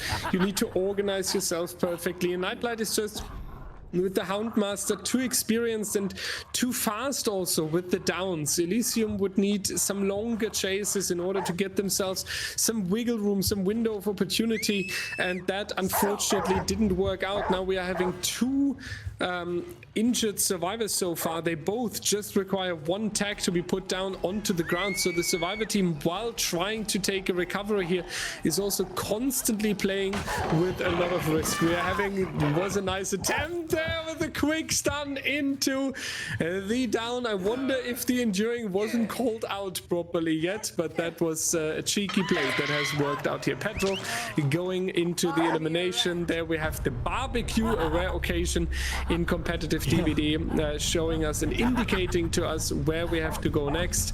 Doggy already doing the scouting job here, so that's going to be Elysium more and more struggling, and 4K on 2 generators remaining is really not the win condition you would like to go for, because usually 4K 1 is fine when you can tell your killer, hey, go for the 3-gen, defend the 3-gen, win the game like this, and then we can have the tie and enter the next set. That totally works, but telling your killer basically you need to defend the 4-gen, that is going to be tricky, and that is especially tricky on a map like Wrecker's Yard.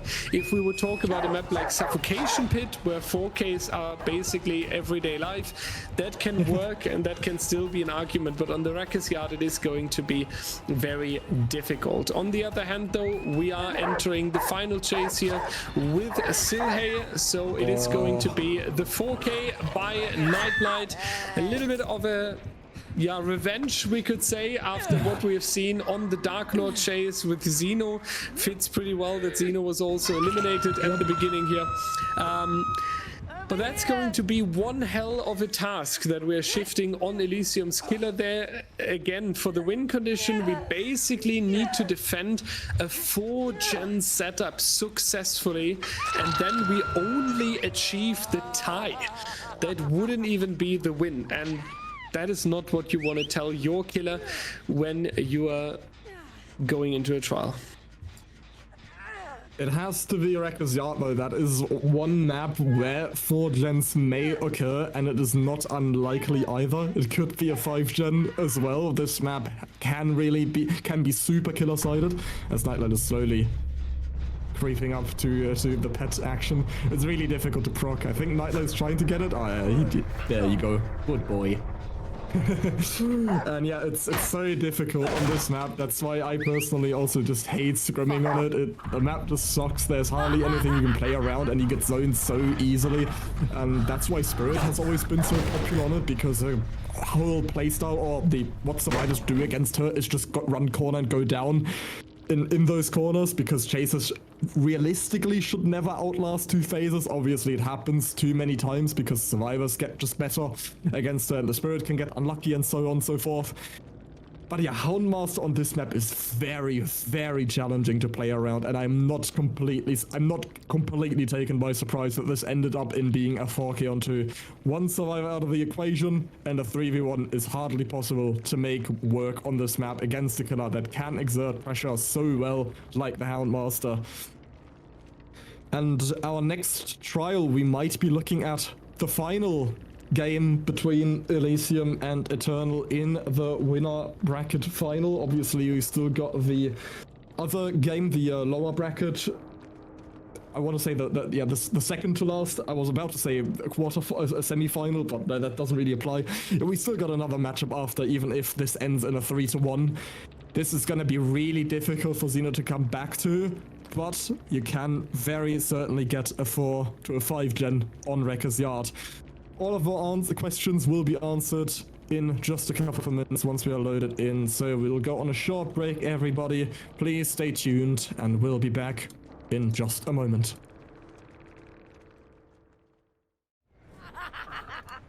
In order to recover from the dark times that Elysium is suffering from, they should consider turning on their nightlight to see a little bit better and have a beacon of hope. But unfortunately, it is going to be one hell of a difficult win condition here. It is only 4 gens needed for the survivor team of Team Eternal. And ladies and gentlemen, let me just say, as you're waiting for the huge announcement, in case this is the final trial, there will be an announcement right at the end of this trial, so don't go anywhere. Get the glue out and tape yourself to your chair in order to not miss it, because the huge announcement that we got for today is ahead of us. Zaka, though, is already making clear that he also wants to find out about the announcement and wants to shut it down here. Hardwell Dan teaming up on a generator in the distance, and that's going to be a wonderful pallet drop onto the dock here into the Lithe, so we are getting some distance. Beautiful first chase, especially when you're in the team that only needs 4 generators. Yeah, you really need to listen closely to Dyer's language, because he's already given out 2 of our sponsors. Because one, the fact that you have to glue yourself to your chairs. Then we've got a very important sponsor, Flex Seal, will be contributing $10 gazillion to DBDLeague. And the other joke I wanted to make, I already forgot. Oh yeah, wait, yeah, right. It's the fact the night lights, because we want all of our everybody in our community to have an awesome sleep. So make sure that you sleep with your light on to keep the demons out from pulling your blanket from your body, so it gets cold at night. So want to stay careful, everybody out there. You don't want to be overwhelmed in and outside of the game. But yeah, jokes aside, we're back with Xeno currently trying to get his second down in the trial. We've already got a generator pop, so far it's looking pretty clean on Eternal's side, but that's something that we were warning about at the start, or even before this matchup, how clean the survivor side of Eternal is against Houndmaster, even better than their killer performance. And that's what we're seeing with Zaka right now, because they very famously 2-stage OB on the killer, and Zaka now finally going down, but that chase lasted so long. We're going to see another 2 generators popped with Dan and oh, that's amazing. Also, Dan and Spitz doubling that generator, making sure it wasn't as far progressed as Hardwell's generator, so his would be the pain res gen. There was about a 1 to 2% difference to redirect that pain res, where Xeno would no longer be able to interrupt the generator, because obviously Hardwell's on the other side of the map. Xeno has no business whatsoever, or no time at all to even make it all the way to the other side of the map. And now he's back to having to depend on ending chases quickly. But it's, yeah, I want to say the RNG that Xeno has to play around is slightly more difficult, especially now that he also has got the crane, which the Elysium survivors did not end up getting. And a very important tile, especially also against the Houndmaster. The pallet is very, very strong on it, as everybody knows. And now Xeno is starting to not able anymore to make up his mind really whom he should go for. Very nicely played by our survivor on top of Crane, hiding in that little cubby, because there the dog would not hit Hardwell, gets the balanced landing, and will be able to make an entire lap around the Crane, back upstairs too. That dog is just never, oh, beautifully played. Hardwell played around that second dog rush, and he does end up going down on the pallet. We see Zarko that for the people immediately, and Hardwell gets the pallet drop as well. So that means Xeno won't be able to connect it with a hit right after, and they both made it away. No way, like we're looking already at 2 gens too. That's the win con if they put one more. Yeah, that is horrendous what's happening here. Hardwell is going down onto the floor, and your good news is, hey, Zaka is broken. That is a little bit of the good news, but Dan doesn't care about any of that, maybe about the pain res. But now Xeno needs to be the master of the guessing game, needs to go immediately towards the correct generator, and if he's underestimating the time pressure that he has at the moment, then we would have an issue here. Our doggy, our sniffer, has made sure that we're finding him, and the good news is now the Hex Ruin is doing a little bit of work, but so far this is not enough of pressure on all of these survivors. Zaka and Spitz could easily just take the risk, go into the back of the killer, teaming up on that generator, and basically get 4-man slugged in worst case after getting that generator out of the way. So we need a quick down here. Seems like we do get the bite onto Dan. That's a good move here, but I am also curious if we are actually, when we are now taking the next pain rest, then we can make quite some recovery here onto these generators. Zaka realizes that as well, is turning back towards the midsection of the Wrecker's Yard, because you really don't want to be found injured in one of these pockets there on the side of the map where it's very easy, very difficult to escape from. However, we already have the next solution on the side of Eternal. That's the second generator coming out on 85% here, while Zaka is in the chase. Good action here with the dog. The question is, will it be enough? The answer should be no, as we are now reaching 95%. That is a short attack with the dog. That's a short yeah, that's going to be a short revenue being taken here from the Hex Ruin, but we can tell Xeno is walking on edge, and we have way too many survivors in the trial. We would need chain after chain, an impressive play, and Eternal had gotten so many minutes for themselves in the beautiful mid game that they played here. So much time was wasted from Xeno in these chases. So ladies and gentlemen, it slowly feels like we're getting close to the win for Eternal and close to our announcement. Boom, and there we go. I was about to say all that Xeno has left is that Devour Hope, where he would need to get all this, or at least 3 stages, 3 hooks. But yeah, he was too close to all of these unhooks in the early game, and while it might be Eternal might be looking at being 4K'd on 1 generator remaining here, as Xeno has been able to injure everybody. Yeah, Dan's still on the ground. It's really tough to call because they still have this very generator that is very far progressed. And Xeno missing the dog here once again, so Spitz will be able to make it to the pallet that Xeno very ambitiously swings to. Not through because it was dropped earlier. And yeah, there we go. As Dan gets his adrenaline thanks to the ultimate gen pop, we have everybody still standing, and that just once again emphasizes how dangerous Eternal are on the survivor side against Houndmaster. Yes, we saw Nightlight 4K on 2, but much more consistent have their survivor performances been against Houndmaster, and we see another incredible performance in this very game. Hardware will be able to proc his balanced landing again on the crane too, and makes it away from the dog as Spitz gets picked up, and Dan and Zaka are in position. We are potentially looking at a 4-man escape. They will be able to free Hardware will be able to freeze Dan from the dog. And as Zaka is now occupying the dog, we have Dan still healthy at this exit gate, ready to take a hit. And unless Xeno manages to send the dog around the survivors, yep, it's going to miss both dire. The result we are looking at here speaks for itself. A brutal difference in status from a 4K2 by Nightlight to now a 4 out on the survivor side. Absolutely brutal. Once again, basically, such a huge difference in the hook stages. Congratulations to Team Eternal. They are in the grand final against either Elysium, Calamity, or Sinners. Those are trying to fight it out in the upcoming best of 5 that we have for today. Eternal, therefore, also receiving the Joker set that we have introduced for the double elimination.